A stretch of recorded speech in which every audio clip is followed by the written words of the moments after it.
Dobrodošli u novo izdanje emisije Mikrofon je vaš. Danas pričamo o kreativnosti, obrazovanju, novim smjerovima i modularnoj nastavi. S nama u studiju danas je ravnatelj Prirodoslovne i grafičke škole Radenko Bradić. Dobro nam došli. Hvala, dobro vas našao. Za početak bih se pitala, koja vas sjećanja danas vežu kad se sjetite svojih školskih dana? Ima li dobrih poznanstava dan danas? Pa uglavnom sjećanja koja su vezana za moje vrijeme srednje škole su nekako asociraju na bezbrižnost. Naime, period kad smo mi išli u srednju školu je bio drastično drugačiji nego što je danas. Živjelo se nekako mirnijem vremenu. Samo vrijeme je bilo sporije. Znači, sporije smo mi odrastali kao takvi. Ja sam bio relativno dobar učenik koji nije trebalo puno da bi dobio dobre ocjene, pa se nisam samim time previše ni zamarao sa pretjeranim učenjem. Ocjene nisam ganjao, tako da evo, ponavljam još jedanput, srednja škola, jednoznačno bezbrižnost i uživanje. A koju ste srednju uopće završili? Koji smjer? Pa završio sam upravo ovu srednju školu koja se onda zvala Tehnološko-saobraćajni školski centar. Kasnije se nazvala Kemijsko-grafička škola, a danas je Prirodoslovna grafička škola Rijeka. Ta škola iz tog vremena je samo nalik ovoj školi danas. Znači, kad kažem nalik, mislim znači na samu zgradu, na pročelje, na lokaciju, ali sve ono ostalo se drastično promijenilo. Tih 40 godina koje je prošlo u ukupnim zbivanjima koje su nam se događala i ostale su traganje na samoj školi i škola je kao takva se značajno promijenila na bolje. A kada usporedite stari sustav u kojem ste vi odrastali, ovaj današnji koji kreirate, koje su neke najveće razlike koje primjećujete? Pa ima puno razlika. Mislim da je najveća razlika upravo u količini informacija koje treba na neki način primiti, procesuirati i s njima se snalaziti. To je jedna stvar, a druga stvar je znači brzina promjena i brzina komunikacije između svih dionika sustava. To su dvije stvari koje su nemjerljive. Znači, onda je to bilo puno sporije, puno bliže nečemu što je nekakvom prirodnom ljudskom bioritmu blisko. Danas, evo vi mladi, a i mi živimo u puno ubrzanijem svijetu, u svijetu gdje se u jednom danu dogodi, kao što se nekad dogodilo recimo u 7 dana, da ne govorimo znači o broju informacija koju primamo, gdje je eksponencijalan rast informacija koje dobivate i vi kroz sustav škole, a i mi kroz samoj brizi za sustav. Znači, moramo čitav niz informacija obraditi i procesuirati da bi sustav funkcionirao. Prije je to bilo puno sve sporije, nekako kažem, bliže nekakvom prirodnom bioritmu, ali evo, živimo u takvim vremenima, prilagođavamo se, vi ni ne znate za ta vremena i ta vremena zapravo vama ništa ne znači, ali vjerujem da vas sad neko može vremeplom vratiti u to vrijeme da biste rekli šta je sad neko usporio, sve izgleda sporo, a to, evo, recimo, mislim da bi glavna razlika bila u tome. Je nekad sustav bio stroži? Su profesori bili stroži nego danas? Pa, teško je reći da li su profesori bili stroži. Uvijek imate profesore koji su stroži sami po sebi, imate oni koji su manje strogi sami po sebi. Toga je bilo i u onom sustavu, toga je bilo i u ovom sustavu. Ono što je definitivno razlika je što su se promijenili načini komuniciranja. Upravo zbog te brzine informacija, nekad ste vi, znači kad ste imali neki problem, ako se pojavio taj se problem mogu rješavati uvjetno rečeno mjesecima. Sad se očekuje da problem bude riješen odmah, sada, nema vremena za oklijevanje. Puno veći pritisci su i na profesore i na učenike kao takve. I mislim da je to glavna razlika. A osim što ste ravnatelj, vi ste i magistrirani grafički inženjer. Sjećate li se nekih svojih prvih želja, izvora kreativnosti koje su vas dovele da studirate zapravo grafički fakultet? Pa to je specifična situacija. Ja moram priznat da, kao što sam rekao, nisam bio nekakav posebno dobar učenik u smislu toga da sam imao intrinzičnu motivaciju da učim. Učio sam nekako koliko mi je bilo potrebno da prođem. Više sam bio usmjeren za neke druge stvari u životu.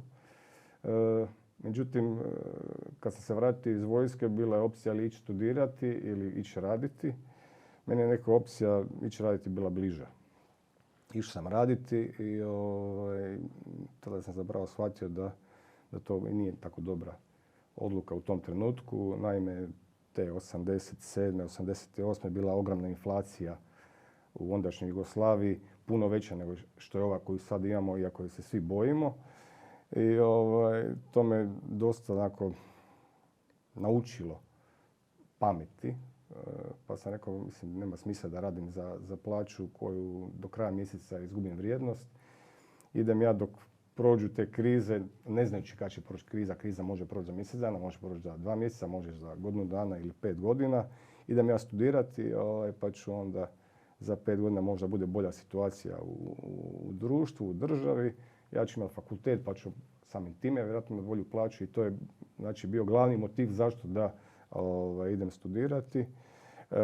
Odabir fakulteta je bio logičan. Išao sam po vertikali, završio sam grafičku srednju, pa sam rekao idem ono što sam započeo, idem to i završiti. I evo, to je otprilike ovako moj put kako... A prije posla ravnatelja koji vam je bio... A prije posla ravnatelja prošao sam puno toga, stvarno puno toga. Prošao sam jedno 6-7 tiskara, što onih većih, riječkih, nekadašnjih tipografa, koji je bio jedna od glasovitijih tiskara u svoje doba, niz privatnih tiskara, u Novom listu sam radio i to zapravo mi je odlično iskustvo i to preporučam i svima ostalima. Znači kad imate karijeru da dok ste mladi da što više mijenjate. Znači kad osjetite da li zasićenje uslijed nezanimljivosti posla, da li zasićenje uslijed toga da ste postigli svoj maksimum limit, da li neadekvatna okolina, promijenite. Jer zapravo svaka promjena posla i novo radno mjesto je jedan novi mali postdiplomski studij. Tako da mislim da sam ja nakon studija tim izmjenama, čestim izmjenama radnih mjesta imao 5-6 postdiplomskih studija koji su mi kasnije pomogle u ovome što sad radim. A danas ste kao ravnatelj, da li ste, kad ste se prijavljivali za ovaj posao, znali koliko će obaveza doći s njim? Da li ste bili spremni na to ili ste te kasnije shvatili? Pa u principu većinu toga sam mogao pretpostaviti. Naime, ja sam prije nego što sam došao u školu radio na vodećim i rukovodećim mjestima, tako da otprilike sam znao šta znači voditi više ljudi. Znači u samom tom tipografu sam recimo vodio između 70 i 90 ljudi kao tehnički rukovoditelj u proizvodnji. Naravno, postoji razlika, tamo imate 70 ili 90 ljudi odraslih koji rade za plaću i nekakve drugčije su poluge upravljanja. U školi je to drugčije, ali isto tako prije nego što sam postao ravnatelj, ja sam bio i voditelj aktiva, bio sam i predsjednik školskog odbora, tako da sam bio jako blisko upoznat s onim kako i funkcionira škola i kako bi trebala funkcionirati škola. Imao sam znači nekakvu okvirnu viziju i sva ta iskustva koja sam vukao za sobom su mi kasnije pomogla u početku ravnateljskog staža. Naravno, vi izborom ravnatelja ne postajete ravnatelj, to niko ne postaje. Ravnatelj nema škole za ravnatelja. U stvari ima sad nekakva škola za ravnatelja. Mislim da je teško radno mjesto koje obuhvaća toliko toga svest na bivšu edukaciju ili na bilo kakvu edukaciju. Jako puno toga stičete kroz samu praksu. A kad niste u uredu i na sastancima, gdje najviše punite baterije? Što najviše uživate raditi u slobodno vrijeme? Pa ja sam uglavnom rutiner. Kad kažem rutiner, meni gotovo svaki dan izgleda isto. Znači, imam posao, imam psa koga šećem, imam nekakve sportove kojima se bavim. Za vikend volim kuhat. Peglati i prati to ne volim, ali kuhat definitivno volim. Tako da, kažem, meni gotovo svaki dan od ponedjeljka, petka liči na sebe. Subote, nedjelje su nešto drukčije, a punjenje baterija, kažem, kroz slobodne aktivnosti, kroz sport, boravak u prirodi, druženje sa svojim psom, sa bližnjima i tako. A ima li neki projekt koji ste nedavno ostvarili u školi koji ćete u budućnosti podržati da biste možda pričali o njemu? Pa ima jako puno projekata. Uglavnom, svi projekti na koje sam ponosan, a ponosan sam skoro na sve, su vezani uz što profesore, što vas učenike. To je isto jedna karakteristika koju zapravo dobar ravnatelj ili dobar vođa mora imati. Podržavati ono što dolazi iz baze. Znači, moje ideje su samo moje ideje i to je jako mali bazen. To je vrlo plitak bazen. Ono što povećava i daje dodatnu vrijednost i kvalitetu radu škole, to su ideje koje imaju učenici, to su ideje koje imaju profesori. I onda pokušati vidjeti na koji način je to moguće realizirati.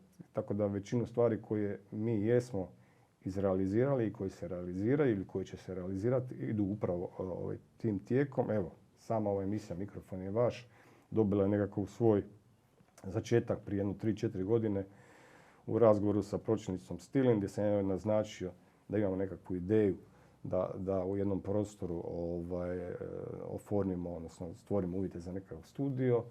Kasnije, znači, evo, vi ste vjerojatno u razgovoru sa svojim profesorima došli na ideju da radite podcast i evo, sad je to nekakav proizvod na koji sam sigurno ponosan. Slično vrijedi i za čitav niz drugih stvari koje su realizirane u ovoj školi, a puno toga je realizirano, jako dobroga, jako kvalitetnoga. Znači, dobiti input iz baze, vidjeti koliko baza to stvarno želi, vidjeti na koji način možemo dobiti support sa strane i na taj način doći do nečega što će poboljšati rad škole i što će, evo, u krajnjoj liniji vama kao učenicima učiniti školu zanimljivijom. Ja vjerujem da ste vi, radeći ovu emisiju, naučili značajno više nego što biste naučili da nije bilo ove emisije. Pa slažem se, da, svakako.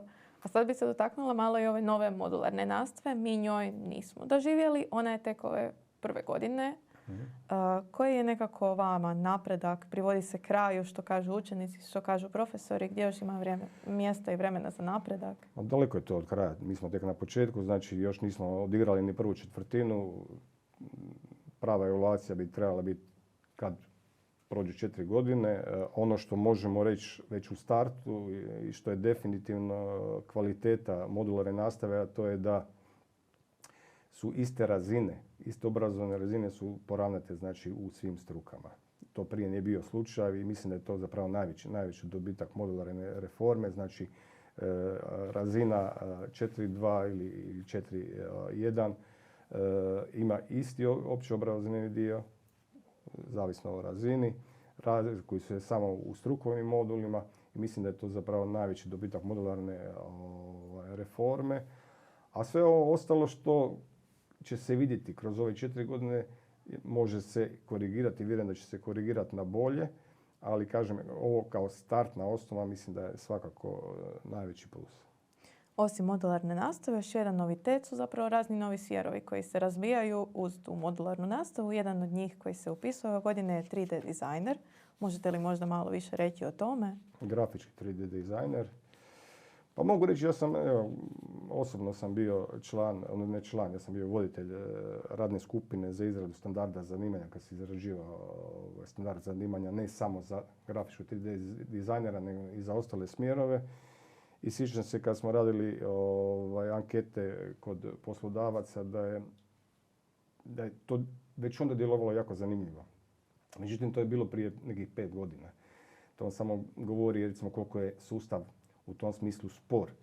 Da bismo od nečega što je aktuelno došli do kurikuluma, potrebno je da prođe vrijeme, jer potrebno je provući čitavu proceduru, čitav protokol, a već onda je meni to djelovalo jako, jako zanimljivo.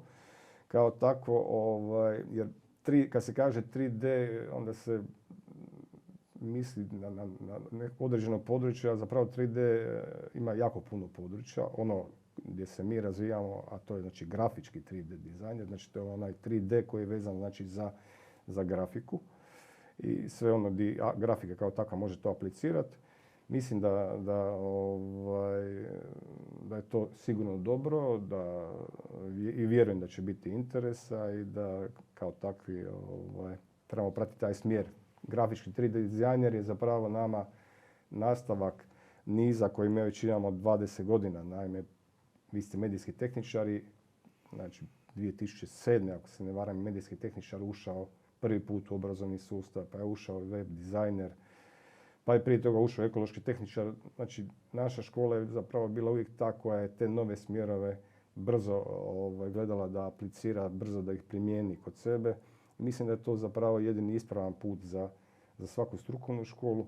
Doduše, mi smo tu otišli korak dalje, pa smo i među prvima u Hrvatskoj smo prihvatili i dobili program prirodoslovne gimnazije, koja je isto kao takva bila u tom trenutku značajan iskorak, jer to je zapravo gimnazija koja ima pojačanu fiziku, kemiju, biologiju, gdje se još rade i vježbe, što je svakako puno bolja priprema gimnazijalcima za fakultete kojima to treba.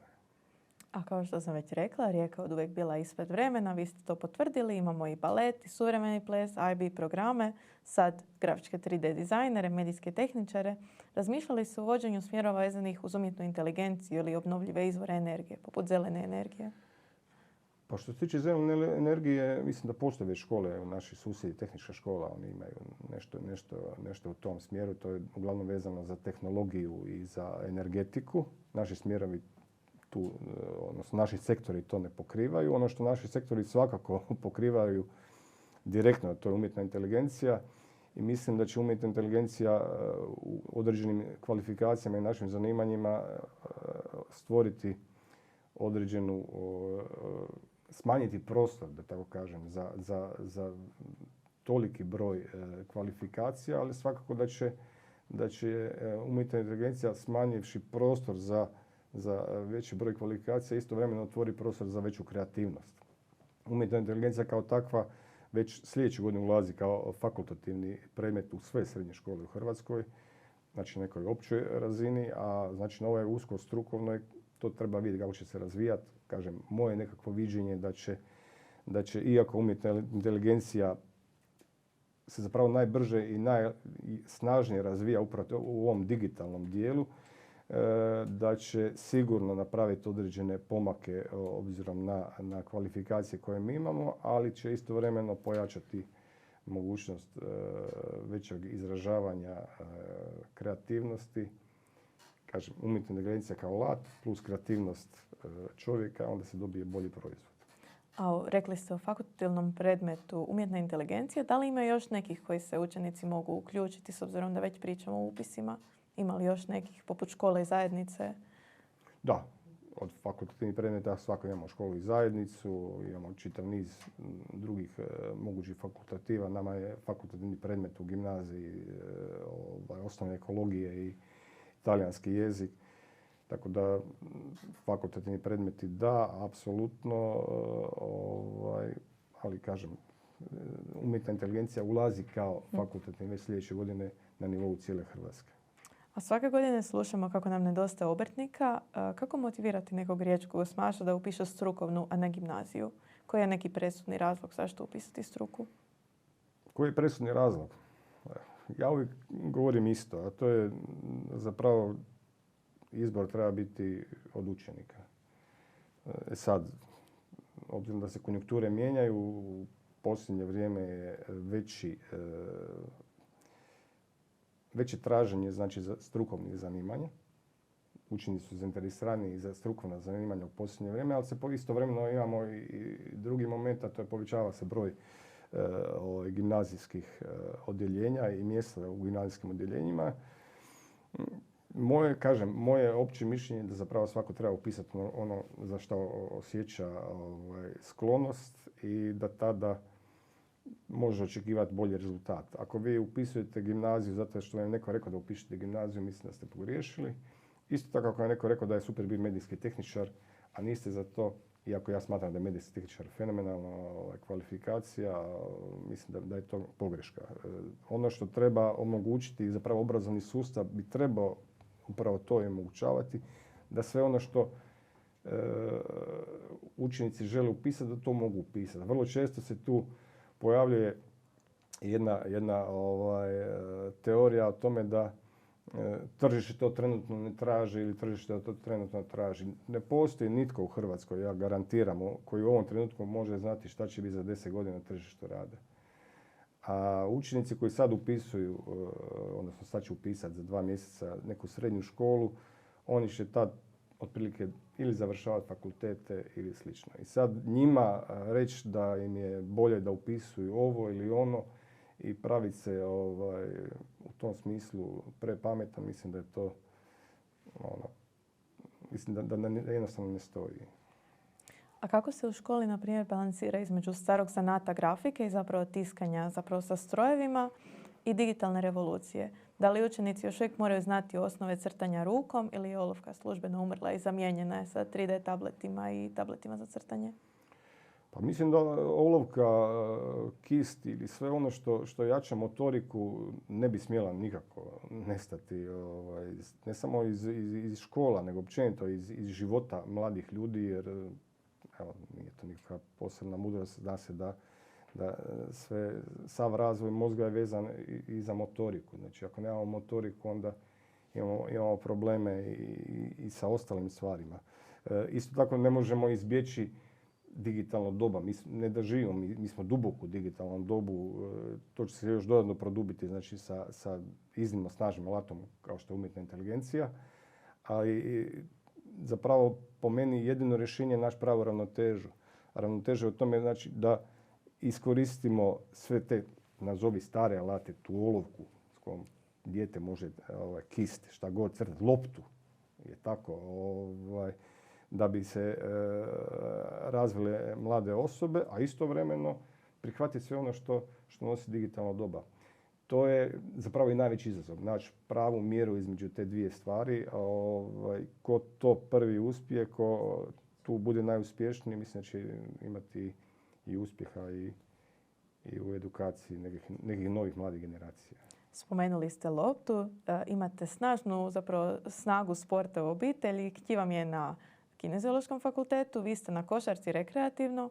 Je li u vašoj kući nedjelja rezervirana za sportske terene ili je to cijeli tjedan? Pa da, ja sam, vraćam se na vaše prvo pitanje, znači tamo negdje 80-ih ili čak 70-ih, svi koji smo živjeli kao mladi u to doba smo se bavili nekakvim sportom, ja sam konkretno trenirao nogomet. I jednostavno kad se inficirate tim virusom, to vam ostaje za cijeli život. Mi bi tada, koji god je sport bio tada na televiziji, mi ga pokušali igrati. Bio to stolni tenis, vaterpolo, odbojka, šta god da je, sve smo imitirali, sve smo pokušavali biti ono što smo vidjeli. Naravno da sam onda ja taj svoj afinitet, tu svoju sklonost prema sportu prenio i na svoju kćer. Doduše imam dojam da to nije njoj bio problem. Ona je vjerojatno dijelom gena dobila od mene te nekakve sklonost ka sportu. Ona je trenirala odbojku, kao takva bila je vrlo perspektivna i dobra odbojkašica. Sad je na Kineziološkom. Nadam se da će jednog dana, ako evo slučajno bude radila u školi, tu sklonost ka sportu rekreativno prenositi na mlade generacije, jer kažem, bez sporta zapravo je puno teže funkcionirati općenito u životu. Vraćam se na ovu motoriku o kojoj smo pričali, a isto tako znači i na odnose. Sport vas nauči i da pobježite, ali i da gubite, i da nakon poraza trebate izaći jači, da trebate raditi na sebi. Kad pobježite da se ne uzdignete previše, da ne likujete u pobjedi, nego zapravo da poštujete suparnika. Tako da sport je svakako dobra stvar. Ne? A volite li organizirati sportski dan u školi i vodite li možda profesore na neki team building sportski? Pa mi svake godine imamo dva sigurna druženja. Jedno druženje pred Novu godinu, to nije sportsko, ako ne bude plesa, sportskog malo teže. A drugo druženje je tamo pred godišnji odmor i tada zna biti i nešto sportskih aktivnosti, da li je to nekakav adrenalinski park, da li su neki sportovi na vodi ili u vodi, zavisi kako kada. I što biste poručili sebi iz srednjoškolskih dana sada, kada imate toliku perspektivu i neko veće znanje? To je teško pitanje. Šta bi sebi poručio? Ja ne bi si zapravo ništa poručio. Rekao sam, znači meni je zapravo srednja škola bila baš kako vi kažete, mladi, na ofu sam bio. To u potpunosti. Ja sam zapravo na ovom krenuo tek kad sam krenuo na fakultet, odnosno prije fakulteta kad sam počeo raditi, onda sam zapravo uključio sve pogone koje imam u sebi. A u srednjoj školi dao sam si vremena da dođem na sebe. Ne? A koju bi jednu stvar promijenili u obrazovanju ako je moguće preko noći odmah? Isto interesantno pitanje. Odgovorit ću vam sa jednim razgovorom koji sam imao prije par mjeseci u ministarstvu. Bio sam u ministarstvu vezano za rješavanje nekakvih problema. I onda sam onako nadobudno rekao kako bi ja samo s jednim potezom riješio 80% problema obrazovnog sustava. I oni su me ovako malo čudno pogledali, ravnatelji, pa kako vi to mislite? Pa kažem jednostavno, ukinite ocjene. I onda smo u daljnjoj razradi teme zapravo došli do toga da ocjena kao takva je zapravo prvo neprecizna je. Imamo 1 za neprolazak, 2, 3, 4, 5 za prolazak. Razlika između 2, 3, 4, 5 je vrlo često pitanje dojma. A na kraju, ako gledamo to iz perspektive strukovnjaka, ili znate posao ili ne znate posao. Znači sutra kad se zapošljavate, niko vas ne pita koliko ste imali iz tjelesnog, koliko ste imali iz engleskog, koliko ste imali iz ne znam bilo čega drugog, ili znate raditi ili ne znate raditi. A što se tiče fakulteta, ovako i onako morate ići na državnu maturu. Šta to znači u konačnici? U konačnici to znači sljedeće. Ako vi se pripremate za državnu maturu, imate hrvatski, engleski i matematiku kao osnovne predmete i zapravo cijelo vrijeme ste u strahu toga da ćete imati 2, 3, 4 ili 5 iz tih predmeta, a nije vam cilj da vas profesor nauči da što bolje izađete pripremljeni na državnu maturu, mislim da je bolje maknuti taj strah. Ako maknete taj strah, zapravo onda će vam taj profesor koji vam predaje matematiku, engleski i hrvatski jezik biti na neki način partner. Vi ćete željeti što više toga dobiti od njega kako biste bili uspješni na državnoj maturi. Ne boriti se za pojedinu ocjenu. Ja znam da to zvuči radikalno i da u ovom trenutku vjerojatno to nije dohvatljivo rješenje, ali vjerujem, evo, ko zna jednog dana kad budu slušali i gledali ovaj moj intervju, pa budu svjesni toga da ocjena više nema u školama. A da sad možete ispočetka upisati srednju školu koji bi smjer odabrali? Pa evo ja to vrlo često kažem da bi izabrao medijskog tehničara. Zašto medijskog tehničara? Imam dojam da bi se najviše zabavio. Baš bi se najviše zabavio, evo, mislim, medijski tehničar nauči raditi i fotografiju, nauči raditi sa zvukom, nauči raditi sa kamerom. Imate dodira i sa desktop publishingom, znači u principu pogledate čitav medijski prostor. Sutra vama je danas, vi završavate, je tako, kad malo sazrijete, sve te vještine vam zapravo dobro dođu. I da izaberete medicinu, da izaberete veterinu, da izaberete bilo što drugo, dobro će vam doći da dobro baratate tim alatima. A imate 4 godine lijepo provedeno vremena. Možda ja to malo previše preslikavam kakav sam ja bio, ali mislim da, da... Ja to tako to i vidim. Mislim da ove 4 godine su bile dosta puno zabave i kombinacija zabave sa učenjem. Sve će to dobro doći jednog dana. Dobro, treba da se razumijemo. Kao sportaš ja obrazovanje gledam i kao neku vrst treninga, što zapravo obrazovanje jest. Vi zapravo trenirate, učite je tako da biste postigli neki rezultat. Da biste imali bolji rezultat na državnoj maturi, neće on doći sam od sebe. Znači, ipak potrebno je i taj hrvatski, ta matematika, ta engleska se mora raditi, je tako, ili neke izborni koji vi želite, je tako. Ali u ovom drugom segmentu stječete vještine kroz igru. A igra je, to nam je prirodno okruženje. Čovjek koji igra prirodno okruženje. Kroz igru mi zapravo najviše učimo. Ali da bismo u igri bili dobri, moramo imati neku bazu, moramo imati neki temelj. Evo, vraćam se na moje treniranje nogometa. Da bi ja bio odličan nogometaš, da se ja prvo moram moći brzo i puno trčati. Ne mogu odmah igrati s loptom, driblati i tako dalje. Znači moram prvo steći nekakvu bazičnu kondiciju, snagu, brzinu i tako dalje, a onda mogu ići dalje. To kao je i u školi. Znači da biste u školi bili dobri, morate imati neku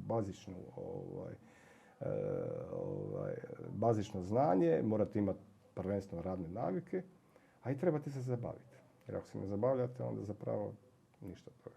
Imate li možda osim ovoga neku poruku ili poziv za kraj za sve roditelje Osmaša koji ovo gledaju? Pa evo, ponovio bih ono što sam rekao malo prije. Dozvolite im da oni biraju. Nije lako birati. Kad biramo bilo ko od nas u životu, bilo šta, svašta nam pada na pamet, svašta nam prolazi kroz glavu. Poslušajmo sami sebe, u krajnjoj liniji, i ako se pogriješi, može se ispraviti. Ono što je po meni najgore je odabrati nešto što nam je neko drugi nametnuo, jer to će nam uvijek biti teret. Znači, kad bude lijepo, nećemo doživljavati da je lijepo, a kad bude loše, reći to idem zato što sam odlučio jer mi je to neko drugi rekao. Za razliku od ove druge opcije, kada izaberete sami, kad je teško, onda kažete, dobro, sam izabrao, a kad je lijepo, kažem, baš sam dobro izabrao. Evo, hvala vam na otvorenom i iskrenom razgovoru, a i svim korisnim informacijama za buduće srednjoškolce. Ništa, hvala vama. Ako ste pred odlukom koju srednju školu upisati, nadamo se da će vam ova emisija barem malo pomoći i koje vam opcije nude riječke škole i programi. Hvala što ste bili uz Mikrofon je vaš. Vidimo se sljedeći put.